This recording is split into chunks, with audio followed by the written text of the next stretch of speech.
तो चलिए बिना किसी देरी के इस ऐतिहासिक और बहुत ही अद्भुत कहानी की गहराइयों में चलते हैं। आज हम इतिहास की सबसे मशहूर घटनाओं में से एक पर चर्चा करने वाले हैं, रोटियों और मछलियों के चमत्कारिक रूप से बढ़ने की कहानी।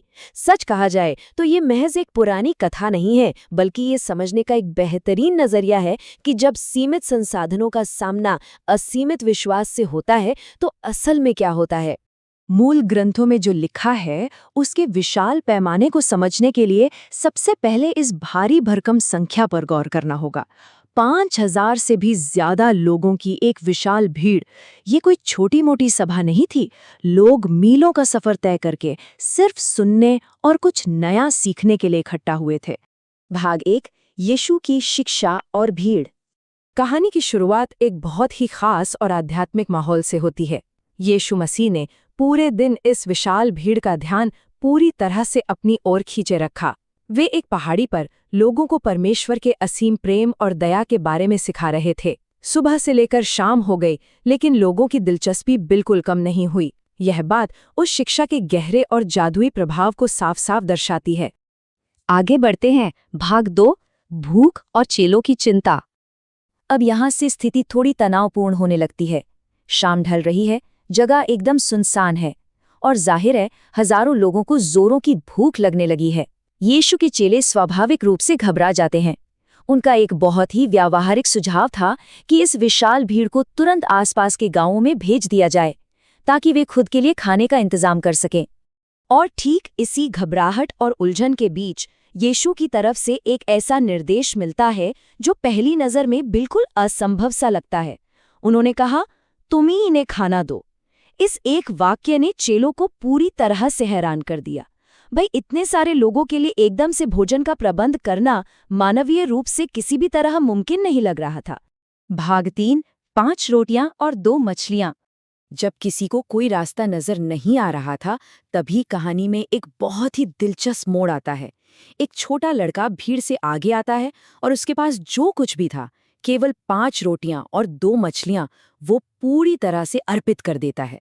जाहिर सी बात है, चेलों के मन में यही सवाल था, कितने सारे लोगों के लिए ये थोड़ा सा भोजन तो ऊंट के मुंह में जीरा होने जैसा है। अगर हम केवल तार्किक नजरिए और गणित के हिसाब से देखें तो ये एक बहुत बड़ी चुनौती है। एक तरफ सुनसान जगह में फंसी हजारों की भूखी भीड़ और दूसरी तरफ सिर्फ 5 रोटियां और 2 मछलियां। ये पूरी तरह से एक बेमेल और असंभव सी स्थिति जान पड़ती है। भाग 4, चमत्कार और 12 टोकलियां। अब इस अद्भुत चमत्कार का क्रम शुरू होता है जो बहुत ही विशिष्ट है। यीशु ने सबसे पहले उस थोड़े से भोजन को अपने हाथों में लिया और परमेश्वर का धन्यवाद किया। आभार व्यक्त करने के बाद उन्होंने रोटियां और मछलियां तोड़ी और फिर चेलों को बांटने के लिए दे दिया। और जैसे ही भोजन बांटने का सिलसिला शुरू हुआ, रोटियां और मछलियां खत्म ही नहीं हो रही थीं। वे लगातार बढ़ती जा रही थी। ये तब तक चलता रहा जब तक उस विशाल भीड़ के एक एक व्यक्ति ने पेट भरकर खाना नहीं खा लिया। सबके सब पूरी तरह से संतुष्ट हो गए। इस चमत्कार का दायरा सिर्फ भरपेट खाने तक ही सीमित नहीं था। एक और हैरान करने वाली बात ये थी कि जब बचे हुए भोजन को इकट्ठा किया गया तो उससे पूरी 12 टोकरियां भर गईं। ये सिर्फ एक बुनियादी जरूरत पूरी होने की निशानी नहीं थी, बल्कि अपार बहुतायत और असीमित संसाधनों का एक बहुत बड़ा प्रतीक था। इस भौतिक चमत्कार को अपनी आंखों के सामने होते देखने के बाद भीड़ का आश्चर्यचकित रह जाना बिल्कुल स्वाभाविक था। इस घटना से उन्हें एक बहुत ही गहरे सच का एहसास हुआ।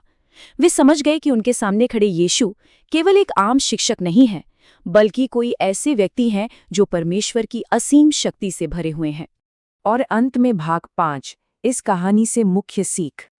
इस पूरे वृत्तांत से 3 बहुत ही महत्वपूर्ण और स्पष्ट संदेश मिलते हैं। पहला, ईश्वरीय शक्ति के लिए कुछ भी असंभव नहीं है। दूसरा, उस छोटे लड़के की तरह थोड़ा सा विश्वास भी एक विशाल चमत्कार का रूप ले सकता है। और तीसरा, हमारी जरूरतों का हमेशा ध्यान रखा जाता है। इस विश्लेषण के अंत में एक बहुत ही गहरा और हमेशा प्रासंगिक रहने वाला सवाल सामने आता है। जब असंभव सी लगने वाली बाधाओं का सामना करना पड़े, तो क्या हम अपने सीमित संसाधनों को पूर्ण विश्वास के साथ आगे रख सकते हैं?